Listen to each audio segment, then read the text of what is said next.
अस्सलामुअलैकुम। आज का जो हमारा टॉपिक है वो है वैक्सीनेशन। और वैक्सीनेशन को स्टार्ट करने से पहले हमें ये पता होना चाहिए कि वैक्सीनेशन और इम्यूनाइजेशन में क्या डिफरेंस है। अक्सर हम यही कंसीडर करते हैं कि वैक्सीनेशन और इम्यूनाइजेशन दोनों एक ही टर्म है, लेकिन ऐसा नहीं है। वैक्सीनेशन एक और चीज़ है और इम्यूनाइजेशन एक अलग से टर्म है। तो फर्स्ट ऑफ ऑल इन दोनों में हम डिफरेंस देखते हैं। तो वैक्सीनेशन क्या है? वैक्सीनेशन एक प्रोसीजर है, या फिर क्या है, एक मेथड है।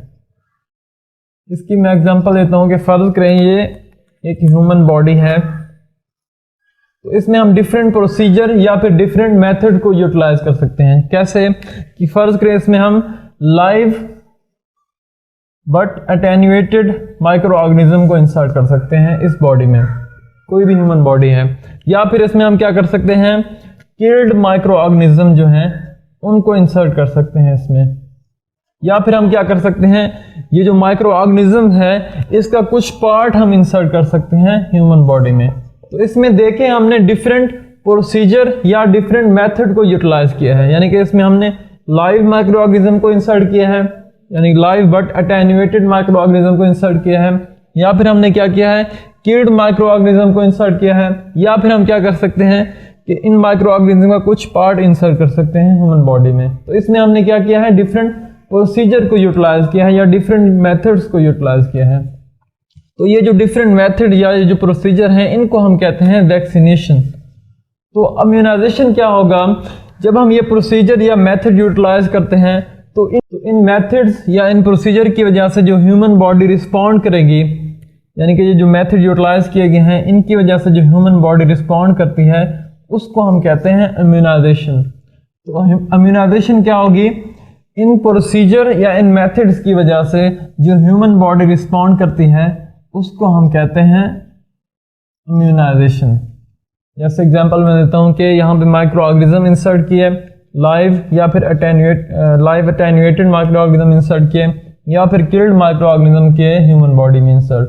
तो इसकी वजह से क्या हुआ कि ह्यूमन बॉडी ने क्या किया, इन माइक्रो ऑर्गेनिज्म को रिकॉग्नाइज किया और इसके अगेंस्ट टी सेल्स और बी सेल्स प्रोड्यूस करवा दिया। अब ये जो टी सेल और बी सेल की प्रोडक्शन है, और स्पेशली मेमोरी टी सेल्स और मेमोरी बी सेल्स की प्रोडक्शन हुई है ह्यूमन बॉडी में, तो इससे क्या हुआ है, एक इम्यूनिटी डेवलप हो गई है इस माइक्रो ऑर्गेनिज्म के अगेंस्ट। तो ये जो इम्यूनिटी की डेवलपमेंट हुई है इस बॉडी के अंदर, इसको हम कहते हैं इम्यूनाइजेशन। यानी कि बॉडी ने क्या किया है, एक रिस्पॉन्ड किया है वो उस प्रोसीजर के अगेंस्ट। यानी कि जो प्रोसीजर यहाँ पे यूटिलाइज किया गया था उसमें हमने कोई माइक्रो ऑर्गेनिज्म इंसर्ट किया था ह्यूमन बॉडी में। तो उस ह्यूमन बॉडी ने हम क्या किया है, वो जो माइक्रो ऑर्गेनिज्म जब इंसर्ट हुआ है उसके अगेंस्ट इम्यून सिस्टम को एक्टिवेट करवा दिया है। और वो जो इम्यून सिस्टम एक्टिवेट हुआ है उसमें टी सेल और बी सेल बने हैं, और स्पेशली मेमोरी टी सेल और बी सेल बने हैं। तो ये जो रिस्पॉन्ड किया है बॉडी ने, इसको हम कहते हैं इम्यूनाइजेशन। तो आई होप आप लोगों को वैक्सीनेशन और इम्यूनाइजेशन का डिफरेंस पता चल गया होगा। यानी वैक्सीनेशन क्या होता है, एक प्रोसीजर होता है या एक मेथड होता है, और उसकी वजह से जो बॉडी रिस्पॉन्ड करती है उसको हम कहते हैं इम्यूनाइजेशन। फर्स्ट ऑफ ऑल हम देखते हैं कि वैक्सीनेशन को हम क्यों यूटिलाइज करते हैं, यानी वैक्सीनेशन की क्या इंपॉर्टेंस है। तो वैक्सीनेशन को हम अपनी बॉडी की ट्रेनिंग के लिए यूटिलाइज कर रहे होते हैं। किस वजह से हम ट्रेनिंग कर रहे होते हैं अपनी बॉडी की, कि अगर कोई माइक्रो ऑर्गेनिज्म या कोई पैथोजन अटैक कर दे हमारी बॉडी के ऊपर, तो जब हमारी बॉडी ट्रेंड होगी तो उस माइक्रो ऑर्गेनिज्म के साथ लड़ने के लिए तो हमारी बॉडी उसको इफेक्टिवली रिमूव कर सकती है, उस माइक्रो ऑर्गेनिज्म या उस पैथोजन को। तो इसी वजह से हम वैक्सीनेशन को यूटिलाइज करते हैं। अब सवाल यह है कि हमारी बॉडी का कौन सा ऐसा सिस्टम है जिसकी हम ट्रेनिंग करवा रहे होते हैं। तो हमारी बॉडी का जो इम्यून सिस्टम है उसकी हम ट्रेनिंग करवा रहे होते हैं। और इम्यून सिस्टम में भी जो अडॉप्टिव इम्यून सिस्टम है, यानी कि इम्यून सिस्टम के दो पार्ट्स होते हैं या दो टाइप्स होते हैं। एक को हम कहते हैं इनेट इम्यून सिस्टम और एक को हम कहते हैं अडॉप्टिव इम्यून सिस्टम। तो जो अडॉप्टिव इम्यून सिस्टम है उसकी हम एक्चुअली ट्रेनिंग करवा रहे होते हैं वैक्सीनेशन में। जैसे मैं यहाँ पे एग्जांपल देता हूँ कि ये एक ह्यूमन बॉडी है, ये है ह्यूमन बॉडी, और इसमें ये जो माइक्रो ऑर्गेनिज्म है इसका अटैक हुआ है, और अभी हमारी बॉडी ट्रेंड नहीं थी इस माइक्रो ऑर्गेनिज्म से लड़ने के लिए। तो क्या होगा, ये जब माइक्रो ऑर्गेनिज्म इंसर्ट होगा ह्यूमन बॉडी में, तो जो इम्यून सिस्टम है उसमें जो जैसे मैंने बताया उसके दो टाइप्स होती हैं, इनेट इम्यून सिस्टम और अडॉप्टिव इम्यून सिस्टम। तो first of all इनेट immune system respond करता है नॉर्मली, यानी जब फर्स्ट टाइम इन्फेक्शन होता है किसी भी माइक्रो ऑर्गेनिज्म का, तो फर्स्ट टाइम जो है वो इनेट इम्यून सिस्टम रिस्पॉन्ड करता है। तो अब क्या होगा कि इनेट इम्यून सिस्टम जो रिस्पॉन्ड करता है वो इतना ज़्यादा स्ट्रांग नहीं होता इनेट इम्यून सिस्टम। तो सम टाइम क्या होता है, या मोस्टली ऐसा ये होता है कि ये जो बैक्टीरिया या कोई माइक्रो ऑर्गेनिज्म है ये डोमिनेट कर जाता है इम्यून सिस्टम पे, डोमिनेट कर जाता है इम्यून सिस्टम पे। तो जब ये माइक्रो ऑर्गेनिज्म डोमिनेट कर जाता है इम्यून सिस्टम से के ऊपर, तो क्या होगा, इस माइक्रो ऑर्गेनिज्म की वजह से डिजीज हो जाएगी उस पर्सन में। ये तो नॉर्मली होता है। तो वैक्सीनेशन में हम क्या करते हैं कि ये जो माइक्रो ऑर्गेनिज्म है जिसकी वजह से डिजीज हुई है, इस माइक्रो ऑर्गेनिज्म में कुछ हम वेरिएशन लेके जाते हैं या फिर इसमें कुछ तब्दीलियां लेके आते हैं। वो क्या करते हैं हम तब्दीलियां, उसके लिए हम डिफरेंट मेथड को यूटिलाइज करते हैं। तो वो जो मेथड हैं उनके लिए मैं एक अलग से वीडियो बनाऊंगा जिसमें हम 1 बाय 1 जितने भी मेथड हैं जो वैक्सीनेशन में हम यूटिलाइज करते हैं उन सब को हम डिस्कस करेंगे। तो इसमें हम क्या करेंगे, ये जो माइक्रो ऑर्गेनिज्म है इसमें कुछ तब्दीलियां लेके आएंगे, यानी कि ये माइक्रो ऑर्गेनिज्म जो है ये ग्रो तो कर सकता है ह्यूमन बॉडी में, यानी ये ग्रो तो कर सकेगा ह्यूमन बॉडी में। ये वैक्सीनेशन में हम ये करेंगे कि ये ग्रो तो कर जाएगा इस ह्यूमन बॉडी में, लेकिन डिजीज काज नहीं करवा सकेगा ह्यूमन बॉडी में। तो जब ये डिजीज नहीं काज करवा सकेगा तो अब क्या होगा कि ये जो माइक्रो ऑर्गेनिज्म है इसने ग्रो करना स्टार्ट कर दिया। तो फर्स्ट ऑफ ऑल क्या होगा, वही इनेट इम्यून सिस्टम रिस्पॉन्ड करेगा। इनेट इम्यून सिस्टम के बाद अब अडॉप्टिव इम्यून सिस्टम रिस्पॉन्ड करता है। अब क्या होता है, अडॉप्टिव इम्यून सिस्टम रिस्पॉन्ड करता है। तो जो अडॉप्टिव इम्यून सिस्टम होता है इसके दो सेल सबसे इंपॉर्टेंट हैं, एक को हम कहते हैं टी सेल और एक को हम कहते हैं बी सेल। तो ये जो टी सेल और बी सेल होते हैं ये क्या करते हैं, इस माइक्रो ऑर्गेनिज्म की किलिंग करना स्टार्ट करवा देते हैं। तो जब इसकी किलिंग करवा लेंगे ये टी सेल और बी सेल, टी सेल क्या करते हैं, डायरेक्टली उस माइक्रो ऑर्गेनिज्म की किलिंग करवाते हैं, जैसे कि साइटोटॉक्सिक टी सेल या जिन्हें हम CD8 सेल कहते हैं, वो क्या करेंगे, डायरेक्टली इस माइक्रो ऑर्गेनिज्म की किलिंग करवा देते हैं। और जो बी सेल होते हैं वो कैसे किलिंग करते हैं कि फर्स्ट ऑफ ऑल ये बी सेल कन्वर्ट होते हैं प्लाज्मा सेल में कन्वर्ट होते हैं, और ये प्लाज्मा सेल प्रोड्यूस करवाते हैं एंटीबॉडीज। ये प्लाज्मा सेल क्या प्रोड्यूस करवाएंगे, एंटीबॉडीज को प्रोड्यूस करवाते हैं। और ये एंटीबॉडीज क्या करती हैं, इन माइक्रो ऑर्गेनिज्म की या ये जो पैथोजन है इनकी किलिंग करवा देते हैं। तो इस तरह से अडॉप्टिव इम्यून सिस्टम क्या करेगा, ये जो हमने माइक्रो ऑर्गेनिज्म जो अल्टर्ड फॉर्म में था उसको जब इंसर्ट किया ह्यूमन बॉडी में, तो अब क्या होगा, इसके अगेंस्ट टी सेल ने भी रिस्पॉन्ड किया यानी उसकी किलिंग की, और बी सेल ने भी रिस्पॉन्ड किया। तो जब इस माइक्रो ऑर्गेनिज्म की जो अल्टर्ड फॉर्म है इसकी किलिंग हो जाएगी, तो अब ये जो रिस्पॉन्स है इधर तक ही महदूद नहीं रहता। अब क्या होता है, ये जो टी सेल होते हैं ये कन्वर्ट हो जाते हैं मेमोरी टी सेल में, और इसी तरह ये जो बी सेल होते हैं ये कन्वर्ट हो जाते हैं मेमोरी बी सेल में। अब ये जो मेमोरी वर्ड से ही पता चल रहा है, मेमोरी का मतलब क्या है, याददाश्त, कि अब ये जो सेल हैं ये क्या है, मेमोरी सेल में कन्वर्ट हुए हैं। मेमोरी सेल का मतलब ये है कि अगर इसी माइक्रो ऑर्गेनिज्म, ये जो माइक्रो ऑर्गेनिज्म है इसका इन्फेक्शन दोबारा होगा तो अब क्या होगा, इनेट इम्यून सिस्टम रिस्पॉन्ड नहीं करेगा, डायरेक्टली क्या होगा, अडॉप्टिव इम्यून सिस्टम एक्टिवेट होगा, यानी कि जो मेमोरी टी सेल हैं ये रिस्पॉन्ड करेंगे। मसलन अब ये जो हमने अल्टर्ड फॉर्म में खुद से ये माइक्रो ऑर्गेनिज्म इंसर्ट किया था, इसका एक्चुअली इन्फेक्शन हो गया है उस ह्यूमन बॉडी में, यानी कि अब क्या हुआ है, एक्चुअली इन्फेक्शन हो गया ह्यूमन बॉडी में। जैसे यहाँ पे हमने बनाया था कि एक्चुअली अगर इन्फेक्शन हो गया ह्यूमन बॉडी में तो अब क्या होगा, ये डिजीज नहीं काज करवाएगा। कैसे, क्योंकि अब इस पर्सन में मेमोरी टी सेल और मेमोरी बी सेल बन चुके हैं। अब directly adoptive immune system respond करेगा और इसकी किलिंग करवा देगा इस माइक्रो ऑर्गेनिज्म की, यानी कि ये माइक्रो ऑर्गेनिज्म इससे पहले कि ये डिजीज काज करवाए, यानी कि पहले इसने फर्स्ट टाइम जब इन्फेक्शन हुआ था तो ये डोमिनेट कर गया था, तो इसी वजह से डिजीज हो गई थी। लेकिन जब हमने इसकी वैक्सीनेशन की है, यानी कि वो माइक्रो ऑर्गेनिज्म इसकी अल्टर्ड फॉर्म इंसर्ट की थी और इसके अगेंस्ट मेमोरी टी सेल और मेमोरी बी सेल बन गए थे, तो अब जब इसका एक्चुअल इन्फेक्शन होगा इस पर्सन में, तो अब क्योंकि इसके अगेंस्ट मेमोरी टी सेल और मेमोरी बी सेल बन चुके हैं, तो ये माइक्रो ऑर्गेनिज्म की इफेक्टिवली किलिंग करवा देंगे। तो इसमें हमने एक्चुअली वैक्सीनेशन में किया क्या है ट्रेनिंग की थी इस बॉडी की कि अगर माइक्रो ऑर्गेनिज्म का एक्चुअल इन्फेक्शन हो जाए तो उससे किस तरह से लड़ा जा सकता है। ये ऐसे ही जैसे आर्मी की ट्रेनिंग की जाती है कि अगर एक्चुअली दुश्मन का अटैक हो जाए तो उससे कैसे लड़ा जाता है। तो हम वैक्सीनेशन में यही करते हैं कि तो जो हम माइक्रो ऑर्गेनिज्म को इंसर्ट करते हैं वो ऐसे बिहेव करता है जैसे एक्चुअली इन्फेक्शन है, लेकिन वो डिजीज तो नहीं काज करवा रहा होता, लेकिन एक्चुअल माइक्रो ऑर्गेनिज्म की तरह बिहेव कर रहा होता है। तो हमारी बॉडी क्या करती है, उस माइक्रो ऑर्गेनिज्म की किलिंग करवाती है जो एक्चुअल उसकी तरह बिहेव कर रहा था, उसकी किलिंग करवाएगी और उसके अगेंस्ट मेमोरी टी सेल और मेमोरी बी सेल प्रोड्यूस करवा देगी। अब जब एक्चुअली उस माइक्रो ऑर्गेनिज्म का इन्फेक्शन होगा तो उसको इजीली इरेडिकेट करवा सकती है।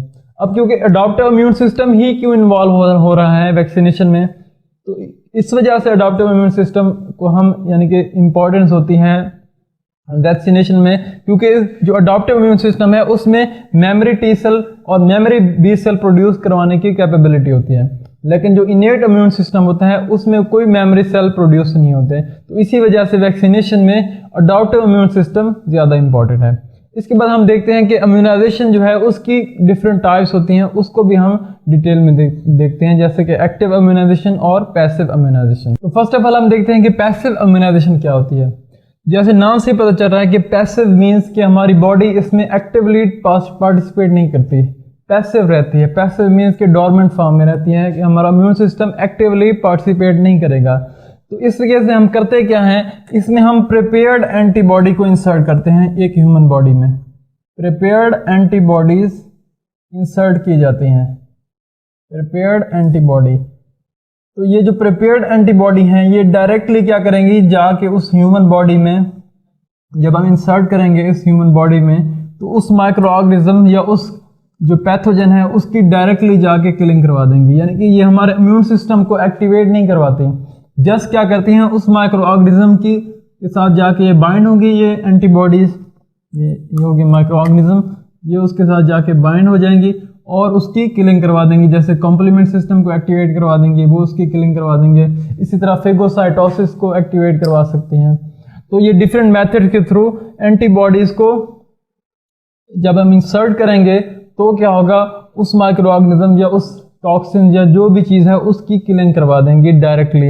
इसमें देखें ना ही मेमोरी सेल प्रोड्यूस हो रहे हैं, मेमोरी टी सेल, और ना ही मेमोरी बी सेल प्रोड्यूस हो रहे हैं, और ना ही हमारा अडॉप्टिव इम्यून सिस्टम रिस्पॉन्ड करता है। इसमें जस्ट हम एंटीबॉडी को खुद से बनाते हैं या किसी के सीरम से हम इंसर्ट कर सकते हैं। तो जब हम इंसर्ट करते हैं तो वो एंटीबॉडी क्या करती हैं, ह्यूमन बॉडी में इंसर्ट होती हैं तो उस माइक्रो ऑर्गेनिज्म की किलिंग करवा देती हैं।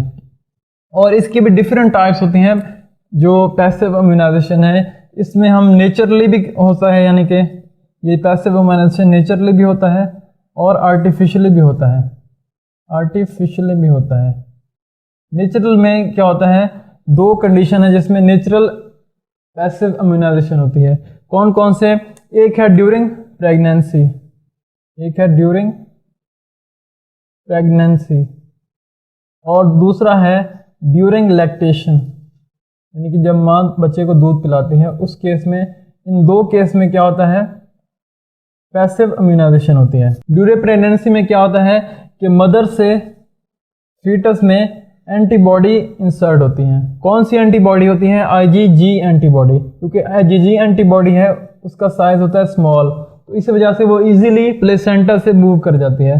तो ये IgG एंटीबॉडी, अब इसमें देखें फीटस ने कोई एंटीबॉडी प्रोड्यूस नहीं की खुद से, ना ही कोई सेल प्रोड्यूस हुआ है फीटस में खुद से, बल्कि क्या हुआ है, प्रिपेयर्ड एंटीबॉडी जो थी IgG मदर के अंदर वो इंसर्ट हुई है फीटस में। तो अब ये एंटीबॉडी क्या करेगी, अगर इस बच्चे के अंदर कोई माइक्रो ऑर्गेनिज्म होगा उसकी किलिंग करवा देंगे ये एंटीबॉडी। एक तो होता है during pregnancy passive, natural passive immunization होती है। तो दूसरा केस क्या है, during lactation. During lactation means कि जब माँ अपने बच्चे को दूध पिला रही होती है, तो इसमें क्या होता है कि मदर टू चाइल्ड जो एंटीबॉडी इंसर्ट होती है वो कौन सी होती है, IgA एंटीबॉडी होती है। IgA एंटीबॉडी मदर से चाइल्ड में जाती है। तो अगर चाइल्ड में कोई माइक्रो ऑर्गेनिज्म होंगे तो ये एंटीबॉडी उस माइक्रो ऑर्गेनिज्म की किलिंग करवा देगी। तो इस केस में भी देखें कि चाइल्ड के अंदर यानी चाइल्ड ने खुद से कोई एंटीबॉडी प्रोड्यूस नहीं की, ना ही खुद से कोई सेल प्रोड्यूस किया है, बल्कि क्या हुआ है कि पैसिवली ये जो एंटीबॉडी मदर में प्रोड्यूस हुई थी वो इंसर्ट हुई है चाइल्ड में और उसने माइक्रो ऑर्गेनिज्म की किलिंग करवा दी है। तो ये दोनों क्योंकि प्रोसेस क्या हो रहे हैं, नेचुरली हो रहे हैं, हम खुद से कुछ नहीं कर रहे हैं बल्कि ये नेचुरली हो रहे हैं, तो इस वजह से इसको हम कहते हैं नेचुरली पैसिव इम्यूनाइजेशन। जो आर्टिफिशियली पैसिव इम्यूनाइजेशन होती है इसकी दो पॉसिबिलिटीज होती हैं। इसमें क्या हो सकता है कि एनिमल से ह्यूमन हो सकता है या फिर ह्यूमन से ह्यूमन हो सकता है। इसका मतलब यह है कि एक एनिमल है, उसमें कोई एंटीबॉडी प्रोड्यूस हो चुकी है उस एनिमल में किसी खास डिजीज के अगेंस्ट या किसी खास टॉक्सिन के अगेंस्ट, तो हम क्या कर सकते हैं, उस एनिमल से वो एंटीबॉडी एक्सट्रैक्ट कर सकते हैं, यानी कि उसके सीरम से वो एंटीबॉडी हम लेंगे और उसी का सीरम क्या करेंगे, हम इस ह्यूमन में इंसर्ट कर देंगे। तो इस तरह से हमने क्या किया, जो एनिमल के अंदर एंटीबॉडी प्रोड्यूस हुई थी वो हमने ह्यूमन में इंसर्ट कर दी। तो ये हमने क्या किया है, आर्टिफिशियली किया, नेचुरली नहीं हो रहा है ऐसा। तो इस वजह से इसको हम कहेंगे आर्टिफिशियली पैसिव इम्यूनाइजेशन। या दूसरा केस क्या हो सकता है कि एक पर्सन है, उसमें किसी डिजीज के अगेंस्ट एंटीबॉडी प्रोड्यूस हो चुकी हैं, ये है एक पर्सन, उसमें किसी डिजीज के अगेंस्ट एंटीबॉडी प्रोड्यूस हो चुकी हैं, तो इस पर्सन का हम सीरम लेंगे और दूसरे पर्सन में इंसर्ट कर देंगे। तो इस केस में भी क्या किया हमने, नेचुरली नहीं किया बल्कि क्या हुआ, आर्टिफिशियली हमने किया है। कि नेचुरली तो नहीं हो सकता ना, एक पर्सन से दूसरे पर्सन में सीरम इंसर्ट नहीं हो सकता, हमने आर्टिफिशियली किया है कि उस पर्सन, ये जो जिसमें एंटीबॉडी प्रोड्यूस हो चुकी हैं उसका हमने सीरम लिया और दूसरे पर्सन में इंसर्ट कर दिया। तो ये दो केसेस हैं जिसमें हम आर्टिफिशियली पैसिव इम्यूनाइजेशन कर सकते हैं। अब सवाल ये पैदा होता है कि पैसिव इम्यूनाइजेशन की ज़रूरत क्यों पड़ती है। तो कुछ ऐसे केसेस हैं जिसमें पैसिव इम्यूनाइजेशन की ज़रूरत पड़ती है, वो कौन कौन से हैं। फर्स्ट केस जो जिसमें पैसिव इम्यूनाइजेशन की ज़रूरत पड़ सकती है वो ये है कि जब एक पर्सन है जिसमें बी सेल एबनॉर्मल हो चुके हैं, क्योंकि बी सेल ने प्लाज्मा सेल में कन्वर्ट होना होता है और प्लाज्मा सेल ने एंटीबॉडी को प्रोड्यूस करवाना होता है। तो एक ऐसा पर्सन जिसमें बी सेल डेफिशिएंसी है, कंजेनिटल भी हो सकती है या फिर एक्वायर्ड भी हो सकती है बी सेल डेफिशिएंसी, तो उस केस में क्या होगा, उस पर्सन में कोई एंटीबॉडी प्रोड्यूस नहीं हो सकती। तो उस केस में हम उस पर्सन में किसी और पर्सन या किसी एनिमल से हम वो एंटीबॉडी इंसर्ट कर सकते हैं। तो एक केस क्या है जब हमें पैसिव इम्यूनाइजेशन की ज़रूरत पड़ती है, आर्टिफिशियल पैसिव इम्यूनाइजेशन की, एक केस यह है कि पर्सन में बी सेल डेफिशिएंसी हो, तब हम पैसिव इम्यूनाइजेशन करेंगे उसमें। दूसरा केस जिसमें हमें पैसिव इम्यूनाइजेशन की ज़रूरत पड़ती है, कुछ ऐसे टॉक्सिन्स होते हैं या कुछ ऐसे केमिकल्स इंसर्ट हो गए हैं किसी पर्सन में, मसलन जैसे स्नेक वेनम है, तो उस केस में क्या है कि डेथ के चांसेस बहुत ज़्यादा हैं, डेथ के चांसेस ज़्यादा हैं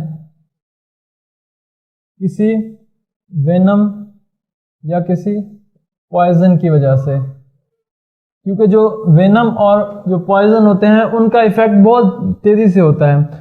इससे पहले कि हमारा इम्यून सिस्टम एक्टिवेट हो उस पॉइजन और उस वेनम के अगेंस्ट, वो वेनम पहले ही उस हमारी बॉडी के जो रिसेप्टर हैं उनके साथ जाके अटैच हो जाता है और उस बॉडी में डिस्ट्रक्शन कॉज करवा देगा और पर्सन की डेथ भी हो सकती है।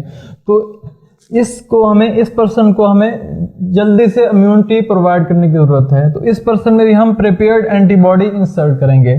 थर्ड केस जिसमें पैसिव इम्यूनाइजेशन की ज़रूरत पड़ सकती है वो ये है कि समटाइम कुछ ऐसे माइक्रो ऑर्गेनिज्म होते हैं जो बहुत ज़्यादा विरुलेंट होते हैं, उनकी वजह से फ़ौरन डेथ हो सकती है। मसलन जैसे टेटनस इन्फेक्शन है, रेबीज इन्फेक्शन है या बोटुलिनम इन्फेक्शन है। इस केस में क्या है कि इनकी वजह से जो टॉक्सिन प्रोड्यूस होते हैं वो बहुत ज़्यादा लीथल होते हैं, उनकी वजह से फ़ौरन डेथ हो सकती है। तो उस केस में भी हम पैसिव इम्यूनाइजेशन करते हैं, यानी ऐसे पैथोजेंस का इन्फेक्शन जिनकी वजह से फ़ौरन डेथ हो सकती है, उस केस में भी हम पैसिव इम्यूनाइजेशन करते हैं। मसलन जैसे टेटनस हो गया, बोटुलिनम हो गया, इसी तरह रेबीज इन्फेक्शन होता है, इस केस में हमें पैसिव इम्यूनाइजेशन की ज़रूरत पड़ती है। चौथा केस जिसमें हमें पैसिव इम्यूनाइजेशन की ज़रूरत पड़ती है वो है कि अगर एक पर्सन है ऐसे एरिया से ट्रैवल कर रहा है दूसरे एरिया में जहाँ पे डिजीज़ चांसेस के, यानी कि डिजीज़ चांसेस ज़्यादा हो सकते हैं, या उस एरिया में उस खास माइक्रो ऑर्गेनिज्म की अक्रेंस ज़्यादा होती है, तो उस पर्सन में भी हम पैसिव इम्यूनाइजेशन कर सकते हैं। यानी कि ट्रैवलर्स जो होते हैं उनमें भी हम पैसिव इम्यूनाइजेशन करते हैं। और फिफ्थ केस जिसमें हम पैसिव इम्यूनाइजेशन करते हैं वो ये है कि जो हेल्थ वर्कर होते हैं, अगर वो ऐसे एरिया में काम करने जा रहे हैं जहाँ पे माइक्रो ऑर्गेनिज्म, खासकर उसके जो माइक्रो ऑर्गेनिज्म है उनकी अकरेंस ज़्यादा हो सकती है, तो उनमें भी हम पैसिव इम्यूनाइजेशन करेंगे। तो फिफ्थ केस जिसमें पैसिव इम्यूनाइजेशन की जाती है वो है हेल्थ केयर वर्कर जो होते हैं, वर्कर, उनमें भी क्या होगी, पैसिव इम्यूनाइजेशन होगी। तो ये जो 5 केसेस हैं, यानी कि ऐसे पर्सन जिनमें बी सेल डेफिशिएंसी होगी उनमें भी पैसिव इम्यूनाइजेशन की जाती है। इसी तरह कोई वेनम है या पॉइजन की वजह से हम पैसिव इम्यूनाइजेशन करेंगे, क्योंकि इसमें डेथ के चांसेस ज़्यादा हैं और जल्दी से डेथ हो सकती है। इसी तरह ऐसे पैथोजेंस जो बहुत ज़्यादा विरुलेंट होते हैं, यानी कि उनके जो टॉक्सिन प्रोड्यूस होते हैं वो बहुत ज़्यादा हाईली टॉक्सिक होते हैं, तो उनमें भी हम पैसिव इम्यूनाइजेशन करते हैं। और फोर्थ केस ऐसे यानी ट्रैवलर्स, और फिफ्थ केस जो है हेल्थ केयर वर्कर, उनमें भी हम पैसिव इम्यूनाइजेशन करते हैं। तो इसके एडवांटेजेस क्या हैं पैसिव इम्यूनाइजेशन के? इसके एडवांटेजेस हमें नज़र आ रहे हैं कि ये क्या करते हैं, जो पैसिव इम्यूनाइजेशन होती है वो रैपिड रिस्पॉन्स करती है, एक रैपिड प्रोटेक्शन प्रोवाइड करेगी उस पर्सन को। तो ये है इसके एडवांटेजेस। और डिसएडवांटेजेस क्या हैं? क्योंकि ये एंटीबॉडी हैं, प्रिपेयर्ड एंटीबॉडी हैं, इसमें जो हमने इंसर्ट की हैं, जब तक ये यूटिलाइज होंगी तो ये रहेंगी, जैसे यूटिलाइज हो जाएंगी अब न्यू एंटीबॉडी इस पर्सन में प्रोड्यूस नहीं होंगी, तो इनका जो टाइम पीरियड होता है इस इम्यूनाइजेशन का वो शॉर्ट होता है। ये इसका डिसएडवांटेज है। और इसका सबसे बड़ा डिसएडवांटेज ये हो सकता है कि मतलब जैसे मैंने आप लोगों को शुरू में एग्जांपल दी कि अगर फर्ज करें हमने हॉर्स की जो एंटीबॉडी हैं वो इंसर्ट की हैं ह्यूमन में, तो अब क्या हो सकता है, ये जो एंटीबॉडी हमने इंसर्ट की है हॉर्स से इस ह्यूमन में, ये एंटीबॉडी इंसर्ट की हमने हॉर्स से ह्यूमन में, तो ह्यूमन बॉडी क्या कर सकती है, इन एंटीबॉडी को फौरन कंसीडर कर सकती है, यानी कि इनके कुछ पोर्शन जो होंगे इनको ह्यूमन बॉडी फौरन कंसीडर करेगी। तो अगर इनको फौरन कंसीडर करेगी तो इनके अगेंस्ट इम्यून सिस्टम एक्टिवेट हो सकता है, इन एंटीबॉडीज के अगेंस्ट। तो जब इनके अगेंस्ट इम्यून सिस्टम एक्टिवेट होगा तो एंटीबॉडी प्रोड्यूस हो जाएंगे इनके अगेंस्ट। मतलब जैसे अगर IgE प्रोड्यूस हुई है तो क्या होगा, ये IgE एंटीबॉडी क्या करती हैं, ये मैस्ट सेल के ऊपर जाके अटैच हो जाएंगी, और मैस्ट सेल के ऊपर होते हैं ये जो FC पोर्शन है, इनके लिए रिसेप्टर होते हैं मैस्ट सेल के ऊपर, उन्हें हम कहते हैं FC एप्सिलॉन रिसेप्टर। तो उनके ऊपर ये जाके अटैच हो जाएंगे एंटीबॉडी, और इधर क्योंकि ये एंटीबॉडी इधर प्रेजेंट है तो ये एंटीबॉडी इधर आके अटैच हो जाएंगी इधर। तो जब ये इस तरह से इंटरेक्शन होगा तो अब क्या होगा, ये मैस्ट सेल एक्टिवेट हो जाएंगे और इनसे हिस्टामिन और दूसरे केमिकल मीडिएटर रिलीज होंगे, जिससे एनाफिलेक्टिक रिएक्शन भी हो सकता है। इसके अलावा अगर इन एंटीबॉडी के अगेंस्ट IgG एंटीबॉडी प्रोड्यूस हुई हैं या फिर IgM एंटीबॉडी प्रोड्यूस हो जाएंगी तो उससे कॉम्प्लीमेंट सिस्टम एक्टिवेट हो सकता है, और कॉम्प्लीमेंट सिस्टम क्या कर सकता है, डिफरेंट सेल्स जो है हमारी बॉडी के उनकी डिस्ट्रक्शन का करवा सकता है। तो ये इसका डिसएडवांटेज सबसे बड़ा है पैसिव इम्यूनाइजेशन का, कि इसमें क्या हो सकता है कि जो हम एंटीबॉडी, प्रिपेयर्ड एंटीबॉडी इंसर्ट करते हैं किसी पर्सन में, तो उस पर्सन की बॉडी इन एंटीबॉडी को फौरन कंसीडर कर सकती है और इसके अगेंस्ट इम्यून सिस्टम को एक्टिवेट करवा सकती है। इसी तरह अगर ह्यूमन से एंटीबॉडी जो इंसर्ट की हैं दूसरे ह्यूमन में, उस केस में रिएक्शन हो सकता है, यानी कि दूसरा ह्यूमन की जो एंटीबॉडी होगी इनको फौरन कंसीडर कर सकती है, लेकिन इस केस में जो रिएक्शन होगा वो इतना ज़्यादा स्ट्रांग नहीं होगा, क्योंकि इसमें डिफरेंट स्पीशीज से हमने इंसर्ट की है एंटीबॉडी एक और स्पीशी में, लेकिन इसमें जो हम स्पीशी कर रहे हैं वो एक ही स्पीशी है, तो इस केस में इतना ज़्यादा रिएक्शन नहीं हो सकता। तो पैसिव इम्यूनाइजेशन को हमने देख लिया। अब हम देखते हैं कि एक्टिव इम्यूनाइजेशन क्या होती है। एक्टिव इम्यूनाइजेशन में जैसे नाम से पता चल रहा है कि इसमें हमारी बॉडी जो है या ह्यूमन बॉडी एक्टिवली पार्टिसिपेट करती है। इसकी एग्जांपल मैंने आप लोगों को शुरू में दी जब मैं बता रहा था कि वैक्सीनेशन की क्यों ज़रूरत पड़ती है। तो उसमें जैसे मैंने बताया था कि एक्टिव इम्यूनाइजेशन में हम क्या करते हैं कि कोई माइक्रो ऑर्गेनिज्म जो है ये नेचुरली भी हो सकता है या फिर आर्टिफिशियली भी हो सकता है। नेचुरली क्या हो सकता है कि एक माइक्रो ऑर्गेनिज्म जिसने एक ह्यूमन बॉडी में इन्फेक्शन किया है, तो इस माइक्रो ऑर्गेनिज्म ने पहले तो डिजीज़ काज करवाई, यानी कि पहले ही इम्यून सिस्टम के ऊपर डोमिनेट कर गया। तो जब ये डोमिनेट कर गया तो first of all immune system इसको नहीं रोक पाया, लेकिन जैसे ही अडॉप्टिव इम्यून सिस्टम एक्टिवेट हुआ, अब क्या हुआ है, अडॉप्टिव इम्यून सिस्टम एक्टिवेट हुआ है, तो अब यहाँ पे टी सेल और बी सेल प्रोड्यूस हो जाएंगे। ये टी सेल और बी सेल क्या करते हैं, इस माइक्रो ऑर्गेनिज्म की किलिंग करवाते हैं। ये नेचुरली हो रहा है। और यानी कि जब किसी पर्सन को इन्फेक्शन होता है तो जब ये टी सेल और बी सेल इसकी किलिंग करवाएंगे तो अब ये टी सेल और B cell memory T cell इसी तरह ये मेमोरी बी सेल में कन्वर्ट हो जाएंगे। अब दोबारा अगर इसी माइक्रो ऑर्गेनिज्म का इन्फेक्शन होगा तो अब क्या होगा, ये मेमोरी टी सेल और बी सेल प्रोड्यूस हो चुके होंगे और उसकी किलिंग करवा देंगे। तो इसमें देखें ये नेचुरली हुआ है, हमने खुद से कुछ नहीं किया, लेकिन इसमें हमारा जो इम्यून सिस्टम है वो एक्टिवली पार्टिसिपेट कर रहा है। तो इसी वजह से इसको हम कहते हैं एक्टिव इम्यूनाइजेशन। और ये है नेचुरली, इस तरह आर्टिफिशियली भी हम कर सकते हैं। जैसे मैंने आप लोगों को शुरू में एग्जांपल दी कि अगर हम कोई माइक्रो ऑर्गेनिज्म इंसर्ट कर दें, फर्ज करें यही माइक्रो ऑर्गेनिज्म इंसर्ट किया है, लेकिन इसमें हमने तब्दीली लेके आए कुछ, यानी कि ये ग्रो तो कर सकता है बॉडी में लेकिन डिजीज नहीं काज करवा सकता। तो जब ये माइक्रो ऑर्गेनिज्म इंसर्ट होगा, इसके अगेंस्ट भी यही टी सेल और बी सेल प्रोड्यूस होंगे, इसकी किलिंग करवा देंगे और ये फिर मेमोरी टी सेल और मेमोरी बी सेल में कन्वर्ट हो जाएंगे।